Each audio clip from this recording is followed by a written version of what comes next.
De volta ao programa Conexão, sempre em nome de Unimed Marília. Cuidar bem da sua saúde, este é o plano. Conosco também a Vitalícia. A levíssima água de Marília exige, peça, diga eu quero Vitalícia, a única água adicionada de sais do estado de São Paulo. E também conosco a Oral Sim Implantes Dentários, a rede de clínicas número 1 em implantes dentários no Brasil.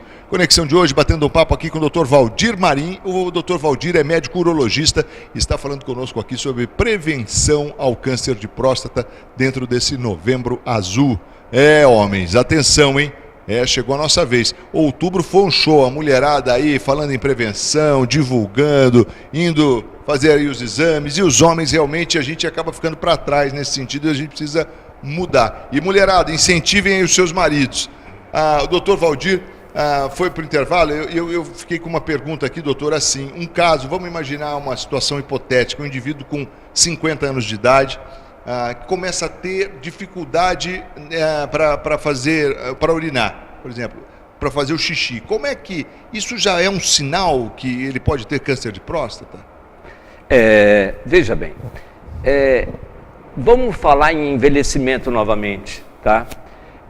Quando a gente envelhece, os cabelos ficam brancos, os olhos não enxergam direito, as pernas doem para caminhar, tá? O intestino não funciona direito, a digestão fica ruim e a próstata aumenta de tamanho. Ela aumentando de tamanho, ela estrangula o canal e às vezes dificulta urinar.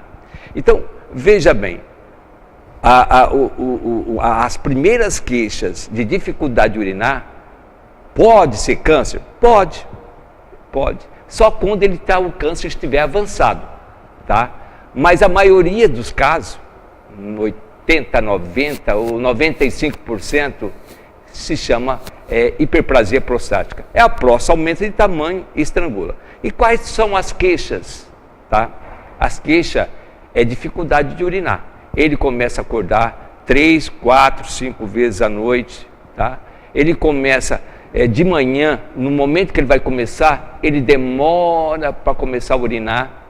Aí ele começa a urinar, ele fraciona, fica fracionado, começa a urinar, para, né?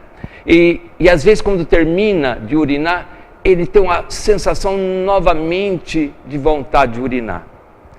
Veja bem, às vezes ele está na cidade, deu uma vontade de urinar, ele não consegue segurar 1 hora, ele precisa correr no banheiro, qualquer banheiro.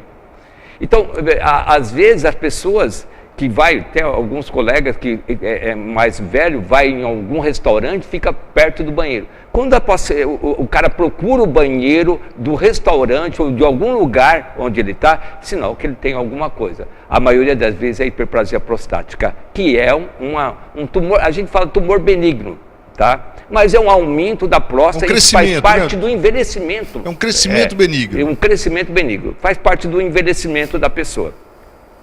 Agora, o câncer da próstata pode dar uma queixa, sim, tá? Ela pode dar uma queixa, mas quando ele começa a dar queixa, ele está muito avançado.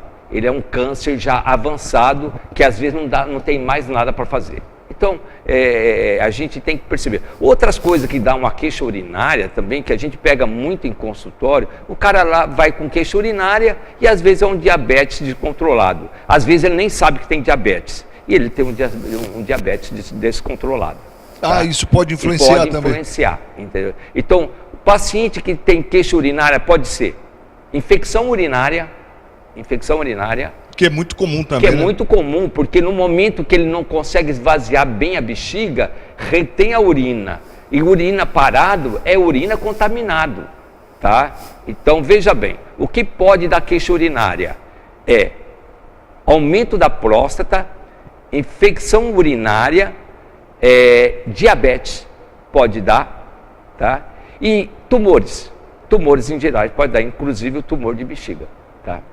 Olha, a gente está tendo aqui uma explicação incrível do Dr. Valdir, para a gente entender um pouco e desmistificar também algumas coisas, quer dizer, então a gente aprendeu aí que essa coisa de dificuldade de urinar necessariamente não é um câncer de próstata, e o crescimento pode ser chamado hiperplasia benigna, né? Que é o crescimento da próstata de uma maneira natural. Ô, doutor, agora, esse crescimento acontecer aos 50, aos 60, aos 70, isso é de cada indivíduo, né? Quer dizer, não dá pra gente... Marcos, eu tenho cabelo branco, você não tem, né? Nós somos quase da mesma idade. É engraçado, tem paciente que não tem um aumento da próstata, né? Ele vive tranquilo. E tem paciente que tem uma próstata de 200 gramas, o normal é 25 gramas. Rapaz. Tem uma próstata de 200, eu já peguei próstata de 240 gramas, né? Só que é hiperplasia, que é benigno, né? Faz parte do envelhecimento, tá? Agora, tem pessoas que têm próstata pequenininha e ela dá mais queixa do que a grandona. Não diga. Depende do crescimento dela. Às vezes ela cresce centripetamente ou o contrário, né? Então, isso a gente não pode falar que a próstata maior dá mais queixa. Às vezes a próstata menor dá mais queixa. Ô, doutor, e tanto a hiperplasia benigna como o câncer, as duas dão crescimento, é isso? As duas crescem o volume? Sim, mas é diferente. Por exemplo, a hiperplasia é um crescimento difuso, toda ela cresce. Ah, tá. O câncer é apenas um lado, ou os dois lados, mas... Às vezes não está os quatro. Entendi. Tá? Simetricamente. Ele cresce desordenado, né? Desordenado, irregular. E isso também já é até uma forma de você conseguir o diagnóstico. Sim, aí sim, é no toque. No toque. Você vai perceber isso no toque. Você já percebe se é uma hiperplasia benigna ou se Tá vendo? Já estou deixando ele como urologista. Rapaz do céu, estou aprendendo aqui hoje. Está uma verdadeira aula esse programa. Se você ligou o televisor agora, tá perdendo, então fica aí com a gente. Estamos falando aqui de prevenção ao câncer de próstata nesse Novembro Azul. Dr. Valdir Marim, médico urologista, falando aqui da importância de a gente pensar realmente em prevenção. Se a gente quer passar um tempo maior aqui nessa terra, né? Agora, se você quiser abreviar, aí você não faz nada. Não faz nada, né? Desliga a televisão, não assiste também. Cigarro na boca, pega o carro em alta velocidade. E vai que vai. Olha, doutor, agora falando um pouco com relação à questão do diagnóstico. Uma vez que você tem o diagnóstico, por exemplo, da hiperplasia benigna, qual é o procedimento? Olha, hoje existem umas medicações que relaxa, porque a próstata ela é em volta de músculo e também em tracilhados de músculos. E tem algumas medicações que relaxa essa musculatura e a pessoa urina mais tranquilo. Relaxa e o canal abre, entendeu? E a queixa urinária dela desaparece. Então, existe medicamento, doxazosina, transolosinas, que melhora esse paciente, a queixa urinária dele. Mas o problema fica lá, parou de tomar o remédio, volta. Tá?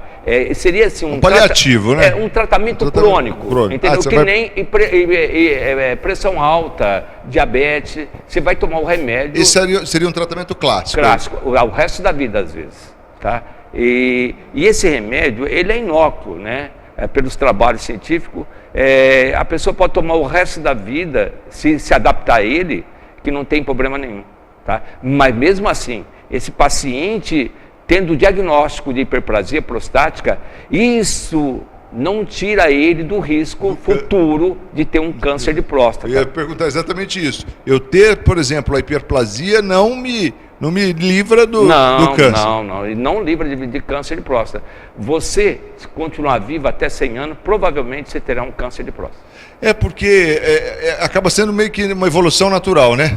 Eu tenho um amigo neurologista que diz assim, quem vive até 100 anos de idade vai ter também mal de Alzheimer. Eu falo também mal de câncer de próstata também. Tá? Então ele vai ter as duas coisas, câncer de próstata e mal de Alzheimer. Eu diria que vai ter mais um monte de coisa se viver até os 100, né? Mas é isso aí. A gente está falando aqui sobre o Novembro Azul, sobre a prevenção ao câncer de próstata, e a gente já teve essa referência que a partir dos 40 anos, a raça negra principalmente já deve estar aí buscando. E se você tem um histórico na família, de um parente próximo, um tio, um pai, um avô, enfim, vale a pena você começar a investigar mais cedo. Daqui a pouco a gente volta para falar mais sobre este assunto. Estou aqui agora recebendo o meu querido doutor Marcelo Rodrigues da Oral Simples. Tudo bem, doutor? Olá, Marcos, tudo bem? Sempre uma alegria tê-lo aqui com a gente no Conexão. Doutor, quando o senhor fala em implante e prótese, é a mesma coisa? Olha, Marcos, ótima pergunta, é uma coisa muito importante para nós e uma coisa que eu encontro lá no consultório constantemente, as pessoas às vezes um pouco até indignadas, porque por não compreenderem que a prótese ela vai ser encaixada sobre o implante, eles muitas vezes se sentem até traídos, mal interpretados, porque o que aconteceu? Eles foram até a busca do tratamento, realizaram um implante dentário, onde serve como base, como se fosse o suporte da prótese. E aí, depois de 6 meses, que é o tratamento convencional, se confecciona a prótese que é fixada sobre esse implante. E nessas situações, o que acontece? O paciente, ao retornar para colocar a prótese, ele é informado que agora ele tem que pagar a próxima etapa, que é a prótese. Ele havia pago o procedimento cirúrgico, onde foram instalados os implantes, que são as bases. E depois de 6 meses, confecciona a prótese, que é a parte superior à estética. Por isso que tem até a expressão prótese sobre implantes, né? Exatamente. E o paciente, por não compreender isso, às vezes não entende que ele vai ter que fazer o tratamento em 2 etapas e acaba tendo que pagar as 2 etapas. De uma maneira assim, muito singela, mas para a gente entender, o implante seria a raiz do dente. Exatamente. E a prótese é a parte estética. É o que vai trazer sorriso para nós. Exatamente. Olha aí, mais uma que a gente aprendeu. Doutor, e é importante porque num bate-papo, numa avaliação, você esclarece tudo isso. Com certeza. E eu tenho um hábito muito claro. Eu prefiro sempre combinar com o paciente o tratamento completo. Porque numa dessa, ele não vai se sentir usado ou ele não vai sofrer com uma má interpretação. Mas é extremamente importante que nós indiquemos claramente para que o paciente entenda todas as etapas, que pode ser feito separadas, a cobrança, no caso, pode ser individual. E eu já até aproveito e dou um alerta a você também, porque para gente mal intencionada também podem vender gato por lebre, né? É bom estar atento. E é isso que fica, né? Uma má interpretação muito ruim. Doutor, mais uma vez, muito obrigado. Eu que agradeço. Te espero aqui numa outra oportunidade.